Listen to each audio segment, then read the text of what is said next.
Le Cameroun connaît une hausse de contamination à la Covid-19 qui inquiète 1 an après la découverte de son premier cas. D'après des chiffres que révèle le ministère de la Santé publique, plus de 35 700 cas sont positifs, dont près de 10 000 confirmés depuis le mois de janvier. Le pays affiche également plus de 105 décès durant ces 3 derniers mois. Le coronavirus est de retour. Les habitants de la ville de Yaoundé rencontrés ce jour en ont conscience.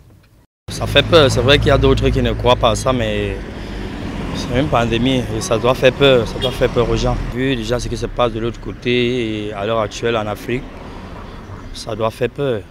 On ne sait pas de quel côté ça peut venir. Cela me fait paniquer puisque j'en connais les victimes. Comme l'année dernière, la psychose est au rendez-vous au regard de la situation épidémiologique, même si les mesures barrières sont mises en application, bien que quelque peu difficiles. La première fois, on a pris les dispositions, les dispositifs et les dispositions.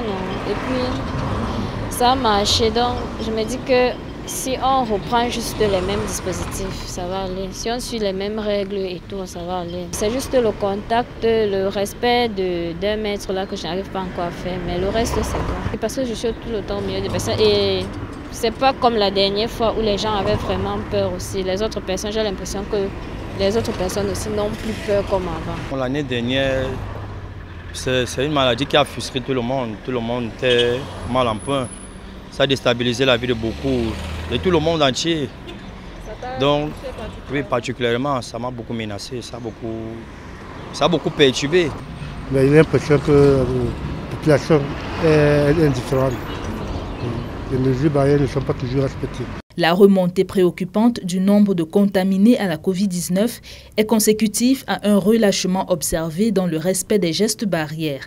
Malgré un taux de guérison porté à 94%, il faut retenir que le taux d'occupation des lits est de 5% contre 0,05% en novembre 2020. Plusieurs districts de santé sont très touchés, notamment à Garoua-Boulaye, à Maroua 2, à Ngaoundéré ou encore à la Cité Verte à Yaoundé.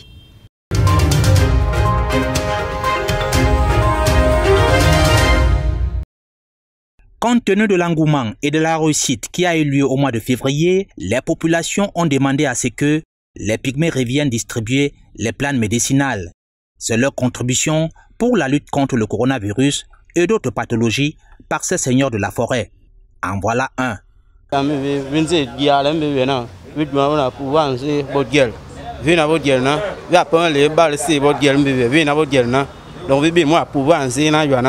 On dit que les pygmées sont finis, nous sommes des pygmées, nous avons encore notre petit pouvoir, nous sommes venus pour combattre le corona, nous avons des écorces pour ça, et corona va finir. La guerre est donc déclarée contre le virus corona. Ces tas d'écorces en disent long sur la stratégie des hommes de la chasse et de la cueillette pour éliminer ces virus qui fait trembler toute la terre entière. Des écorces pour d'autres pathologies aussi, il y en a pour tout le monde. Nous sommes revenus avec les plans de Covid-19. Nous sommes revenus avec beaucoup d'autres écorces dans le but aussi de promouvoir leur culture et leur médecine traditionnelle. Voilà des solutions endogènes parmi tant d'autres. Les effets de la riposte se font déjà entendre. Les pygmées à la chasse de l'animal corona.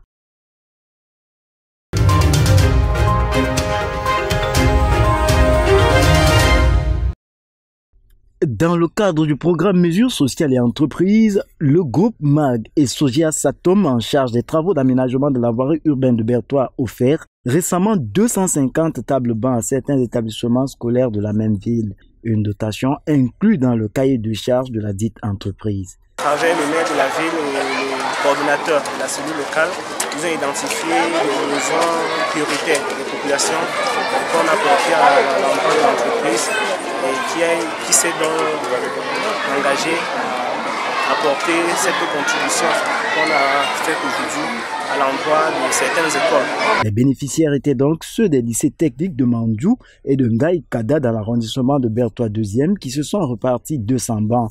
Les 50 autres sont revenus à Hope Baptiste Bilingual Nursery and Primary School dans l'arrondissement de Berthois 1er, une action qui comble ainsi un déficit jusque-là remarquable dans ces écoles. C'est donc une véritable providence en cette période de Covid-19.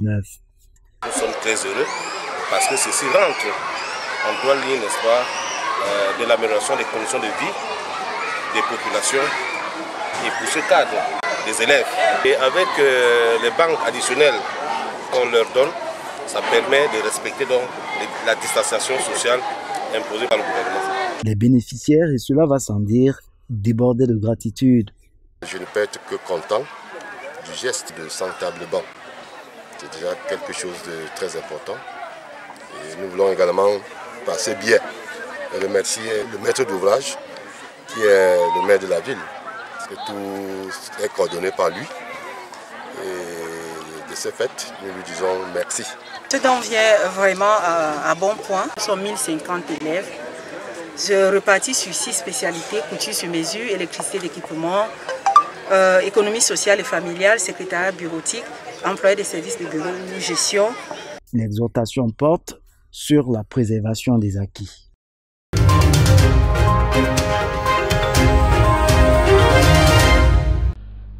La commune de Banganté est orpheline depuis le petit matin du 6 mars 2021. Il était environ 1 heure. Dr Jonas Kwamo a eu un malaise qui très rapidement et contre toute attente l'a emporté, comme l'explique Madame Kwamo. Il allait à la mairie, il a marché, il allait. Quand ça recommence, il dit on va à l'hôpital. Il est sorti. Dès qu'il arrive ici, il a senti qu'il avait besoin d'aide. Il dit je touche, mais je touche. J'ai dit on fait comment on va à l'hôpital. Oui, amène-moi au district là. Au district. Et quand vous arrivez là, on n'a même rien fait sur lui. Comme après les paramètres, c'était déjà... Ce même jour, le maire a pourtant vaqué à ses occupations sans aucun signe d'une issue aussi tragique. La secrétaire générale de la commune de Banganté n'y parvient pas. J'ai travaillé avec monsieur le maire à 16h, jusqu'à 16h hier. Oui. Nous sommes séparés après échange sur plusieurs dossiers. Vous connaissez bien monsieur le maire. Le docteur Kwamo, c'est un maire qui travaille sans se fatiguer.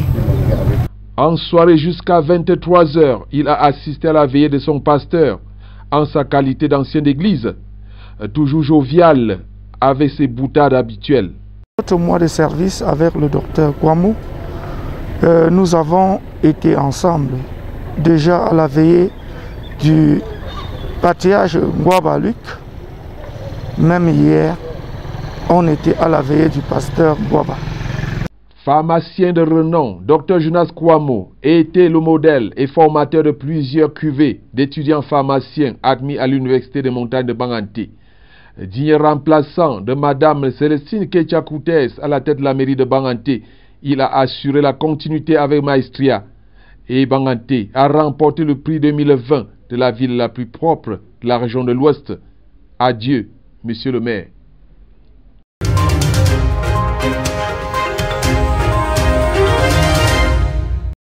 Les présumés malfrats que voici sont des voleurs, des agresseurs et des receleurs. Leur arrestation est le fruit d'une enquête ouverte par la police judiciaire du centre à la suite d'un forfait opéré au mois de février dont la victime est le doyen de la faculté des sciences économiques et de gestion appliquée de l'université de Douala. Dans la soirée du 10 février 2021, le professeur Claude Bokolo a été victime d'un braquage à l'entrée de son domicile à bord de son véhicule de service. Il sortait donc de Douala pour un week-end en famille. Il était filé depuis Mvan par 3 individus non identifiés à bord d'une moto armée de poignards. Le véhicule a été emporté. Tous les effets des victimes ont été emportés, compris l'argent, les téléphones, les laptops, les clés USB, ainsi que des effets vestimentaires. Filature, analyse des données de géolocalisation, embuscade et perquisition ont permis de mettre la main sur les braqueurs au nombre de 3, le commanditaire du coup et le receleur qui se trouvaient à Ngaoundéré dans la Damawa. Les perquisitions des domiciles respectifs des suspects ont permis de retrouver tous les effets des victimes et qui leur ont été restitués, n'est-ce pas, tout de suite. Parmi les forfaitaires, un repris de justice, le nommé Iliassou. Il avait déjà participé à un braquage d'un ancien délégué régional à la Sûreté nationale. Du seul coup, ils ont arraché justement aussi un véhicule Toyota 4x4. Il avait été déféré à propos.